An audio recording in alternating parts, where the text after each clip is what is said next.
dominate African continent. Prof, you have been with central bank and you know more about them. At this point in time, it's like Nigerian central bank and our banks are the dominant shining light in Africa. Let's have your view on that, sir.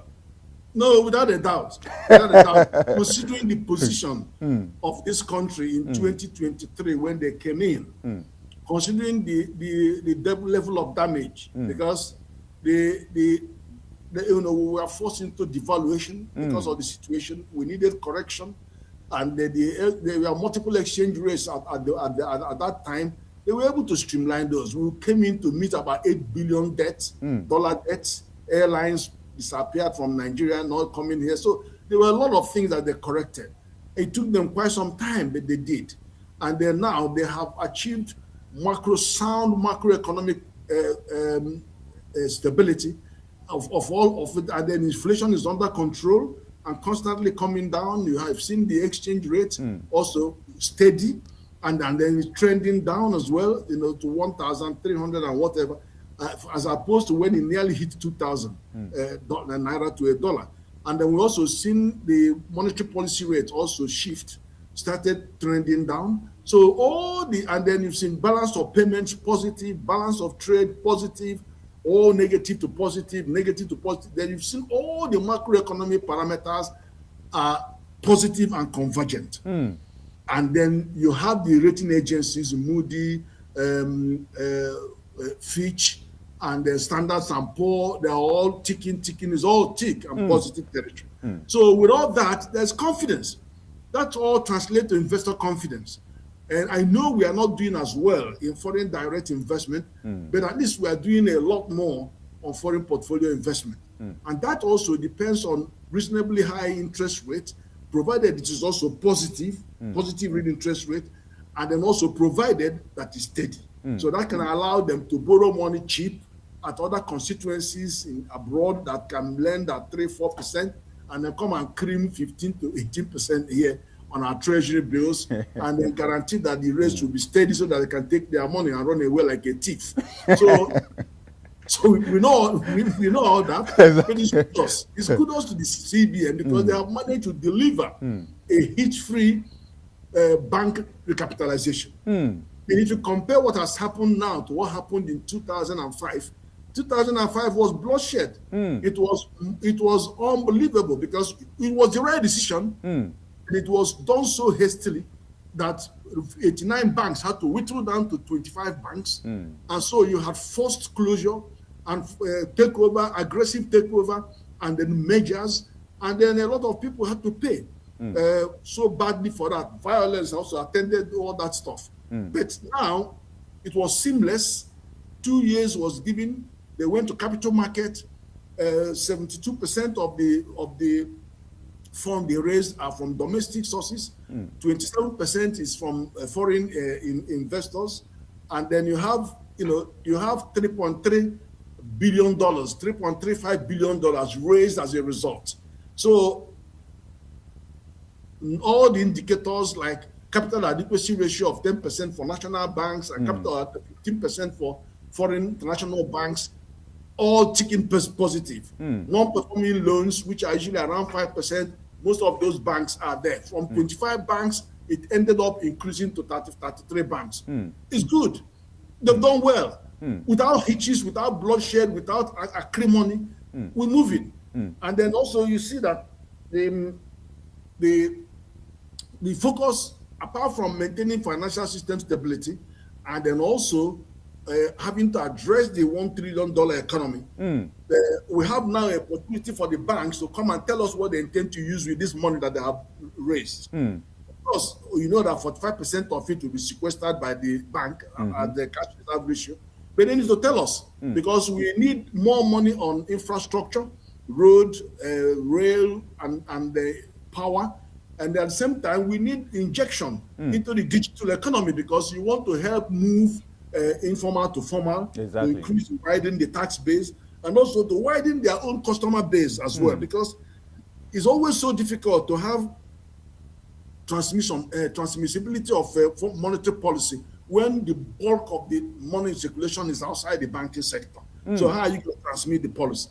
So when they digitalize, they bring more informal businesses into the economy. And Nigeria is doing very well. You can even see that from the profile of the likes of Money Point that is bigger than at least 5 or 10 commercial banks, because they're in trillions. And then they're even so rich as a unicorn that they're even buying companies, buying banks abroad in East Africa.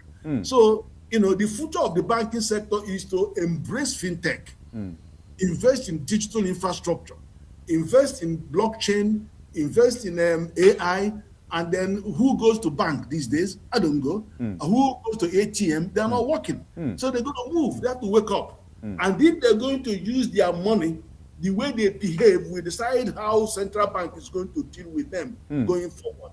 If they invest their money wisely in improving productive capacity, in agro-industrial and agro-processing, and also in industrialization, if they put their money there and real sector in mining, processing, all that mineral processing, then it's likely that the central bank will meet them halfway, because they will be more amenable to start, domestic finance intervention and single rate and all of that stuff, and may even consider differentiated cash reserve ratios, which we tried before in the past. So, but if they want to start giving that money to traders to go and do short-term importation and then increase the import dependency and bring imported inflation, if they are going to do more armchair banking, sit down there hunting for federal government and all this public money, cheap money, taking this money to buy treasury bills and not investing in the real economy, if they want to use this for all kinds of frivolous things, then CBN will be after them. Honestly, because it will now go for more tightening, because those inflation-prone measures will immediately bring the CBN into more tightening and rises in exchange rates, not exchange rates, sorry, in lending rates, exactly. Monetary policy rates. Exactly. Now, Prof, for you, were you surprised that majority of the money for the recapitalization comes from within Nigeria, from Nigerians who show interest in investing in our banks? 3.7 trillion out of the 4.66 trillion that was generated through the recapitalization exercise came from local domestic investors, Nigerians. Well, see, first of all, the recapitalization of 2005, which was 2 billion, and then moved to 25 billion. The problem was that with the devaluation of the currency and all that was happening on the exchange and all of that, the dollar value of their capital base was so small now. Remember when Soludo did that thing in 2005, Nigerian banks became 4 out of the 5 biggest banks in Africa. Just a year after that, they became 4 out of the 5 most profitable banks in Africa. Just within a year of those measures, that 2026. But now, that position evaporated away, because our capital base has become so eroded. That is, the dollar value of our capital base was so eroded that if you're looking for performance of Nigerian banks, you're looking at number 25, 30, you're looking for it.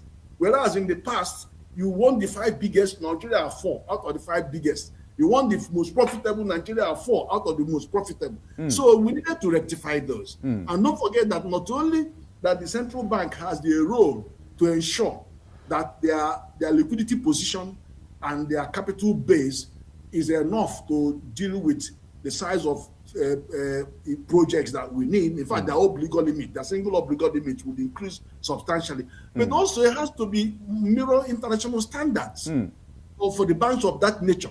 So that's why they had to go up to 500 billion naira and 200 billion naira respectively for international and then for local national banks. I actually asked central bank many times to let those who can do 1 trillion encourage them to do 1 trillion, because many of them could do 1 trillion based on their cash flows and their profits that are posted. But anyway, that's the discussion for another day. Exactly. But you need to incentivize them, because some of them were telling me, but if they go and take up to 1 trillion, they are going to sequester 45% of that money, and they wouldn't have it available to lend. So, but if you give them incentive as they did last time to manage $500 million of our foreign reserve, or even reduce it to $100 million of foreign reserve, then they will see profit here, will counterbalance the other one, but you still have stronger and stronger banks. So the answer to your question is it could be better. It could be better. Now, Prof, let's also change here to another very interesting perspective of what we are discussing. At that same African Capital Forum, CBN received accolades, received praises. But here is what the CBN governor said. He said, in the history of worst economy for Nigeria, we are almost out of it. Although many people challenged him when he made that statement. But Prof, Sorry, repeat the statement again. What he said was that in the history of worst economic situation, we are almost out of it. Speaking from the perspective of the monetary policy that the federal government of Nigeria under President Bola Ahmed Tinubu have injected. And what he was saying in summary was that from all the global challenges that we are facing right now, Nigeria is somehow isolated from what is happening, particularly the monetary policy perspective. But what do you make of the statement? Because many people challenge him on that particular statement when he said it. No, he's right, actually. Because, see, the taste of the pudding is in the eating. In the end of the day, we have macroeconomic stability. We have all indices positive, and all indices are convergent. And then we have all the rating agencies saying yes, yes, yes. And your balance of trade is moved from negative to positive. Balance of payment moved positive. GDP is growing at decent rate, and the exchange rate is steady. That's the test. The test is how much market control is being experienced by those. To what extent is the market mechanism playing out? And that is what is going on. Sometimes you have small, there's nowhere in the world you have 100% market control. No, you don't have that. It's managed float. So they are managing that float with little injection. And let me tell you one of the things that they did that was wonderful. You remember that the previous administration sacked the 3,000 BDCs out. They saw them out, as well as also delisted about 33 items or 43 items, all that stuff. They came and said, look, bring them back. Because the gap was so wide. The gap between the rate, the domestic rate, the official rate and the black rate was so wide that you must bring them under regulation. So for you to control somebody, you have to bring the person under regulation. So they had to bring them back under regulation, and then had forex codes and all of that, sanitize them, brought robust framework. We switched to the one, share them some dollars occasionally to stabilize the market. So that's how you can exercise the control, not the other way around. You understand? And also they did more work on IMTOs, International Money Transfer Organizations, to enable them really, because we were actually telling them the rates to charge. In a market-driven listening, you don't tell them what rate to charge. You allow them within bounds. So they now release the grip on them, and then they're now operating and then putting their money through the system. That's where remittance also came back, because it vaporized away too. So now it's also back. So these measures are so important and so necessary that they were stabilizing a free market approach to our macroeconomic stabilization. So that is the thing that is he's proud of. And that is what others, if you go to other economies, you see too restrictive approaches, too domineering monetary policy. So that's why I said I agree with him.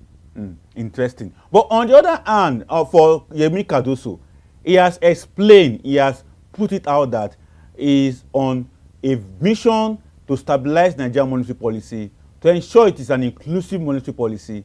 On the other hand, they also explain and help many Nigerians to understand that its own kind of monetary policy is not what was experienced in the past. Take, for instance, you take a look at what you have just said, the BDC and the rest of them. He asked them to do recapitalization, and that's been done by the BDC. And today the banks have done their own in terms of recapitalization. But let's take a look at the larger economy from the capital market perspective.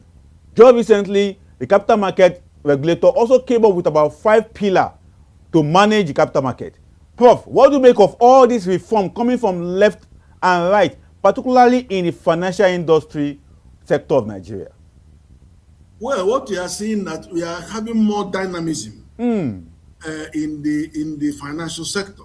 because the financial sector is actually made up of the capital market and the banking sector. And then you now have the fintechs sitting in between the two. And I'm glad that the SEC is regulating on the cryptocurrency and doing their best to also recapitalize. Even the PENCOM, not PENCOM, the insurance. The insurance, they're also recapitalizing. So all of that recapitalization is bringing more resilience in our economy.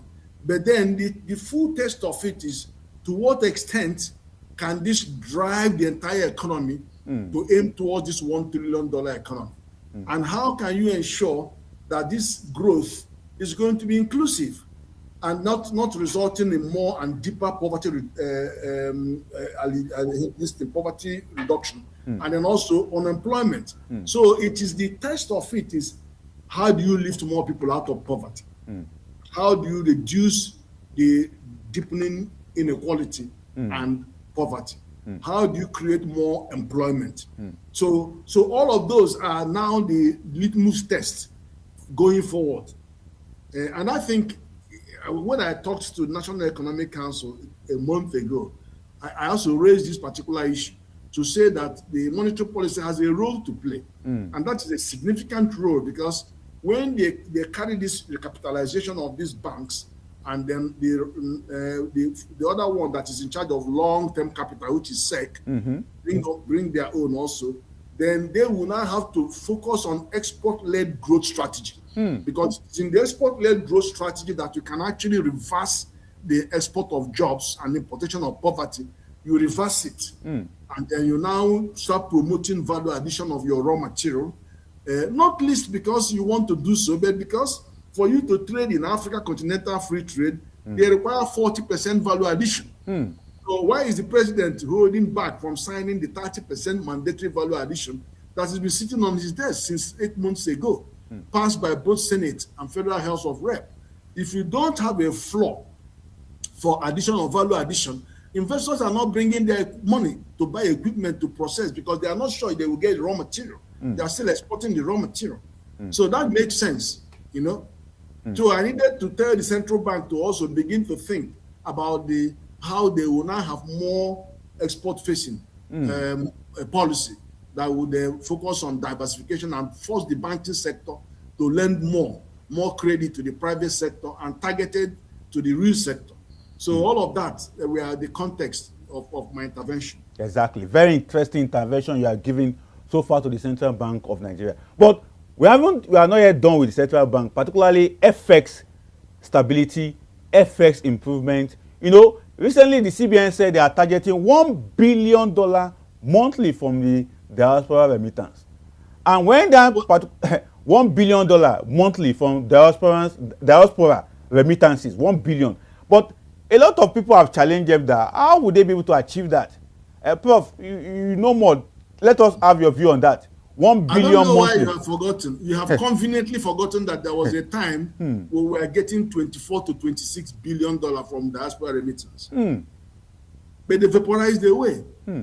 Because of all the things that were happening on the foreign exchange, you can't capture those, because the people that they were using, the international money transfer organizations, we were having issues with them, and then the banks were actually involved in that, and then they were accumulating a lot of dollars, which the central bank came back to say, look, you have more than $5 billion with the commercial banks, and then we are having dollar shortage. So sell your dollar, and we allow you only net open position of 20%. So, and those were the measures. And at the same time, some of the fintechs have moved into this sector. So I don't know who wants to use the IMTOs now, but we use fintechs, and people are using them. There are a lot of fintechs that you can just hit one button, the money is in naira in your account, or the other side, the other way is in dollars. So a lot of people, there's so many access, and then even many of these BDCs, they transfer money for you into your dollar account, and so the visibility of some of those transactions is not obvious now. So when you are saying $1 billion a month, you may actually be having $2 billion a month, but 1 billion is what you are capturing in your formal network. Exactly. Now, Prof, we won't finish this discussion without taking a look at the oil and gas sector again. And this time around, we're looking at the practical aspect of it all. Bua refinery is coming up with 200,000 barrels per day. We already have a 700,000 barrels per day Dangote. Now, we also have Mudula refinery, about 16 of them all spread across the country. But there is a challenge of crude supply. And people like you have been intervening that government should concentrate on domestic refining. And recently, I had the opportunity to host a Refiner Association of Nigeria, where they talk about how they can enhance production of diesel in Nigeria if they can get more crude oil. Prof, diesel has been a short supply in recent time. They told me that on this show. But for you, how do you think we can solve some of these supply chain problem when it comes to crude oil to domestic refiners? Well, the thing is that it is about the level of political courage to implement the law. The law says you should do that. That's what the PIA said. And it's not being done. It's being done half-heartedly.